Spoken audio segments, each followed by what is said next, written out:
Female aspirants जानना चाहती हैं कि बायोलॉजी के साथ फौज में करियर बनाया जा सकता है या नहीं, बायोलॉजी के साथ फौज में ऑफिसर बना जा सकता है या नहीं। मैं बात करूंगा मिलिट्री नर्सिंग सर्विसेज या एमएनएस के बारे में। आपको अगर अपने आप को मिलिट्री नर्स के रूप में देखना है तो नीट का पेपर अच्छा करना है। हर वर्ष कुछ ना कुछ मिलिट्री नर्सिंग सर्विसेज का डीजीएमएस बॉडी चेंज करता रहता है। पहले साइकोलॉजिकल असेसमेंट टेस्ट यानी कि पैट भी था, पर अब 2024 ऑनवर्ड्स मिलिट्री नर्सिंग सर्विसेज में सिर्फ और सिर्फ स्टेज 2 में कंप्यूटर बेस्ड टेस्ट एवं इंटरव्यू। नमस्कार एस्पिरेंट्स, स्वागत है त्रिशूल डिफेंस एकेडमी के यूट्यूब चैनल पे। अक्सर फीमेल एस्पिरेंट्स जानना चाहती हैं कि बायोलॉजी के साथ फौज में करियर बनाया जा सकता है या नहीं, बायोलॉजी के साथ फौज में ऑफिसर बना जा सकता है या नहीं। एस्पिरेंट्स, आज मैं उस एंट्री के बारे में बात करूंगा जो भारत में पिछले 5 सालों में बड़ी पॉपुलर हुई है और जिसके बिना फौज अधूरी है। मैं बात करूंगा मिलिट्री नर्सिंग सर्विसेज या एमएनएस के बारे में। मिलिट्री नर्सिंग सर्विसेज ये फौज में वो करियर है जिससे फीमेल्स को नर्सिंग ऑफिसर का पद मिलता है। नर्सिंग ऑफिसर यानी कि इंडियन आर्मी में डॉक्टर्स के ठीक बाद जो पेशेंट्स को, जो सोल्जर्स को, जो ऑफिसर्स को, जो उनकी फैमिलीज को देखेगा हॉस्पिटल्स में, वो होगा नर्सिंग ऑफिसर। ऑफिसर इसलिए क्योंकि मिलिट्री नर्सिंग सर्विसेज में इंडियन आर्मी के अफसर का रैंकिंग सिस्टम फॉलो होता है। जी हां, जैसे इंडियन आर्मी में ऑफिसर्स होते हैं लेफ्टिनेंट रैंक के, कैप्टन रैंक के, मेजर रैंक के, लेफ्टिनेंट कर्नल रैंक के, कर्नल रैंक के, उसी प्रकार से मिलिट्री नर्सिंग सर्विसेज भी सेम पैटर्न फॉलो करता है। पहला रैंक लेफ्टिनेंट का और जाते जाते जाते ब्रिगेडियर रैंक तक मैक्सिमम मिलिट्री नर्सेस या यूं कह लें नर्सिंग ऑफिसर्स वो रैंक अचीव कर लेती हैं। मिलिट्री नर्सिंग सर्विसेज ज्वाइन करने के लिए 2 तरीके हैं। मैं आज उन एस्पिरेंट से बात करूंगा जो 12th में हैं या 12th पास कर चुके हैं। अगर आपकी उम्र 17 से 25 साल है और आप अपने आप को एक नर्सिंग ऑफिसर के रूप में देखना चाहते हैं तो आपको एमएनएस का फॉर्म भरना होगा। 10+2 में physics, chemistry, biology and English compulsory है। बोर्ड कोई भी हो सकता है। बात करें सबसे पहले हाइट की, क्योंकि अक्सर भारत में फीमेल्स की हाइट बहुत ज्यादा नहीं होती है। जी, भारत में फीमेल्स के लिए जो हाइट का क्राइटेरिया रखा है वो 152 सेंटीमीटर का रखा है। वहीं कुछ ऐसे एरियाज हैं जहां की कद काठी बहुत लंबी नहीं है, जैसे गढ़वाल रीजन, जैसे पहाड़ों में कुमाऊं रीजन, जैसे लद्दाख का रीजन, जैसे नॉर्थ ईस्ट का रीजन। उन जगहों पे जो हाइट का क्राइटेरिया है वो 148 यानी कि 148 सेंटीमीटर्स रखा है। 2022 और उससे पहले तक मिलिट्री नर्सिंग सर्विसेज अपना ही पेपर लेता था। Directorate general of medical services अपना पेपर लेते थे, लेकिन 2022 में एक रूलिंग आई जिसके तहत हर वो फीमेल एस्पिरेंट जिसको फौज में मिलिट्री नर्स बनना है या यूं कह लें मिलिट्री नर्सिंग सर्विसेज ज्वाइन करना है, उसको नीट का एग्जामिनेशन देना जरूरी है। जी, लगभग हर वर्ष अप्रैल में नीट का फॉर्म आता है जिसका इम्तिहान मई से जून में होता है। आपको हर वर्ष की तरह अप्रैल में नीट का यह फॉर्म भरना होगा जिसकी परीक्षा मई जून के बीच में देनी होगी। जैसे ही परीक्षा दे के आएंगे वैसे ही ज्वाइन इंडियन आर्मी पे मिलिट्री नर्सिंग सर्विसेज का फॉर्म आ जाएगा। याद रखिएगा, मिलिट्री नर्सिंग सर्विसेज का फॉर्म भरने के लिए कंपलसरी है कि आपको नीट का एग्जामिनेशन देना ही देना है। आप नीट का एग्जामिनेशन देंगे, जो स्कोर आएगा वो एमएनएस के फॉर्म में लगाएंगे और फॉर्म्स आपके शॉर्टलिस्ट होंगे। याद रखिएगा, टोटल नंबर ऑफ वैकेंसीज 220 पे ही आज भी सरकार ने गैपिंग लगा रखी है, कैपिंग लगा रखी है, इसलिए क्योंकि 220 सीटें हर वर्ष इनटेक होती है और हर वर्ष 220 कैंडिडेट्स शॉर्ट सर्विस कमीशन के तहत रिटायर होते हैं। इसीलिए 220 का ये आंकड़ा रखा है। 220 में 10% कोटा रिजर्व्ड है एनसीसी सी कैंडिडेट्स के लिए और 10% एससी एसटी के लिए। अब ये 220 candidates on the basis of NEET score इनका फॉर्म शॉर्टलिस्ट होगा और इनको स्टेज 2 के लिए बुलाया जाएगा। यानी कि नीट स्कोर जरूरी है। यानी कि आपको अगर अपने आप को मिलिट्री नर्स के रूप में देखना है तो नीट का पेपर अच्छा करना है। हाँ, बहुत अच्छा नहीं कि वो डॉक्टरों वाला क्राइटेरिया आपको क्रॉस करना है, but yes, anywhere in between 400 to 500 आपको लाना ही होगा नीट के स्कोर में। अब जैसे ही आपका फॉर्म शॉर्टलिस्ट होता है, एमएनएस का स्टेज 2 चालू होता है। स्टेज 2 आर्मी के कैंटोनमेंट हॉस्पिटल में दिल्ली में होता है, जहां पे आपका पहले कंप्यूटर बेस्ड टेस्ट होता है।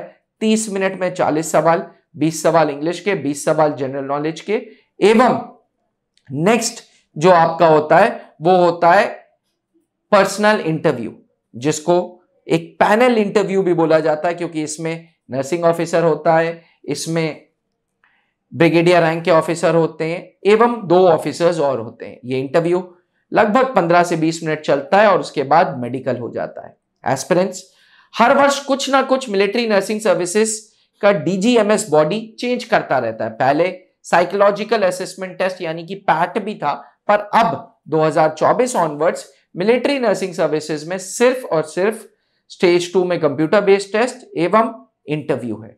याद रखिएगा 220 की जो वैकेंसीज हैं उसको अलग अलग कॉलेजेस में बांटा गया है। कमांड हॉस्पिटल बैंगलोर 40 सीटें लेगा, कमांड हॉस्पिटल कोलकाता 30 सीटें, कमांड हॉस्पिटल लखनऊ 40 सीटें, armed forces medical college Pune 40 सीटें, आईएनएचएस अश्विनी जो नेवी का हॉस्पिटल माना जाता है वो 40 सीट्स, और आर्मी का prestigious research and referral hospital वो 30 सीटें। अक्सर मेरे पास सवाल आते हैं कि क्या मिलिट्री नर्सिंग सर्विसेज में हमें गोली चलानी पड़ेगी, क्या मिलिट्री नर्सिंग सर्विसेज की ट्रेनिंग बहुत टफ होती है? तो मैं आपको बता दूं 4 साल की ये ट्रेनिंग होती है, जिसमें एकेडमिक्स पे ज्यादा ध्यान दिया जाता है। हर कॉलेज में ट्रेनिंग होमोजेनस है, पूरा प्रोसेस बिल्कुल सेम है, जिसमें सुबह 6 बजे के करीब कैंडिडेट उठता है, 6 से 7 के बीच में उसका ब्रेकफास्ट होता है, 7 से 1 क्लासेस होते हैं, लंच 1 से 2 होता है, फिर 2 से 4 शाम के क्लासेस होते हैं, 4 से 4:30 बजे रेस्ट, 4:30 से 6:30 इवनिंग स्पोर्ट्स जहां पे अलग अलग क्लब्स होते हैं, 6:30 से 7 टी टाइम, 7 से 8 सर्वधर्म स्थल पूजा होती है, 8 बजे के करीब डिनर होता है, फिर थोड़ी देर पढ़ाई और लाइट्स ऑफ। इस तरीके से पूरा का पूरा मिलिट्री नर्सिंग सर्विसेज का ट्रेनिंग होती है। जैसे ही 4 साल की ट्रेनिंग कंप्लीट हो जाती है, आपको इंडियन आर्मी के किसी पर्टिकुलर हॉस्पिटल में रिपोर्ट करना पड़ता है। यह हॉस्पिटल बेस हॉस्पिटल हो सकता है, मिलिट्री हॉस्पिटल हो सकता है, या फिर आर्मी का रिसर्च एंड रेफरल हॉस्पिटल हो सकता है, या फिर कमांड हॉस्पिटल हो सकता है।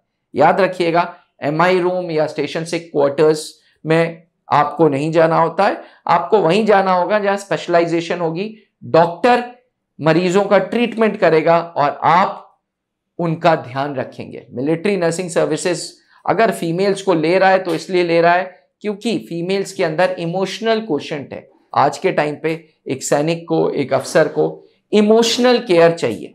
कहा यह जाता है बायोलॉजी में कि अगर आपकी विल पावर स्ट्रांग है तो बड़ी सी बड़ी बीमारियां भी आप यूं उसका ट्रीटमेंट कर देंगे, और कहीं ना कहीं नर्सिंग ऑफिसर का यही रोल होता है, इसीलिए फौज भी उन्हें ऑफिसर का दर्जा देता है। एस्पिरेंट्स, क्योंकि प्रत्येक वर्ष ये 220 सीट्स आती हैं, तो अक्सर मैं बोलता हूं कि भाई अगर आपको अगले साल तैयारी करनी है तो इस साल से आपको मेहनत करनी पड़ेगी, क्योंकि 220 सीटों के लिए लगभग 2 से 3 हजार कैंडिडेट्स अप्लाई करते ही करते हैं स्टेज 2 के लिए। जी, नीट की तो बात आप जाने ही दीजिए।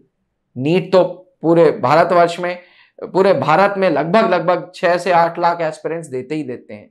लेकिन फिर भी मैं आपको बता दूं कि मिलिट्री नर्सिंग सर्विसेज में अगर आपको जाना है तो आपको स्पेशलाइजेशन करना होगा, आपको सही गाइडेंस लेनी होगी। अक्सर एस्पिरेंट्स सोचते हैं कि यार चलो नीट की कोचिंग ज्वाइन कर लें, नीट की कोचिंग से एमएनएस हो जाएगा। नहीं, मिलिट्री नर्सिंग सर्विसेज में पहुंचना है तो याद रखिएगा ये फौज का एक एस्टैब्लिशमेंट है जहां दोनों फेजेस को आपको क्लियर करना है, नीट भी एवं स्टेज 2 कंप्यूटर बेस्ड टेस्ट और पर्सनल इंटरव्यू भी। इसलिए मैं हमेशा बोलता हूं कि भारत में ना गाइडेंस से ज्यादा मिसगाइडेंस फैल रही है। तो कभी भी जो भी संस्था ज्वाइन करिए, आपको फॉलोइंग चीजों का ध्यान रखना पड़ेगा। पहला, कोई फौजी अफसर है या नहीं है जो आपको स्टेज 2 की इंटरव्यू के लिए तैयारी कराए। दूसरा, क्या आपके पास उस ऑर्गेनाइजेशन में स्टेज 2 कंप्यूटर बेस्ड टेस्ट के लिए ऑनलाइन टेस्ट हैं या नहीं है। तीसरा, कंप्यूटर बेस्ड टेस्ट के लिए स्पेशलाइज्ड टीचर्स हैं या नहीं है। इन सबसे ज्यादा जरूरी तजुर्बा एवं रिजल्ट्स हैं या नहीं है।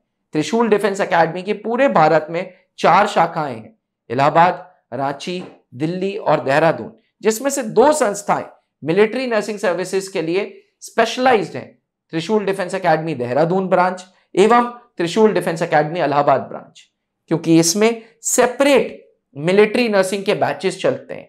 ये बैचेस 1 साल के होते हैं। 1 साल में नीट की गाइडेंस, 1 साल में आपका कंप्यूटर बेस्ड टेस्ट, 1 साल में जनरल अवेयरनेस, 1 साल में communications, PDP personality development classes, 1 साल में ओवरऑल 360 डिग्री पर्सनालिटी पे काम होता है। एस्पिरेंट्स, अगर आपका सपना भी मिलिट्री नर्सिंग सर्विसेज है तो आप त्रिशूल डिफेंस एकेडमी के इलाहाबाद ब्रांच या देहरादून ब्रांच को ज्वाइन कर सकते हैं ऑफलाइन के रूप में, और ऑनलाइन के रूप में एंड्रॉइड एवं आईओएस स्टोर से फ्री कोर्सेज में ऑफिसर्स कैटेगरी में संजीवनी के नामक बैच से जुड़ सकते हैं।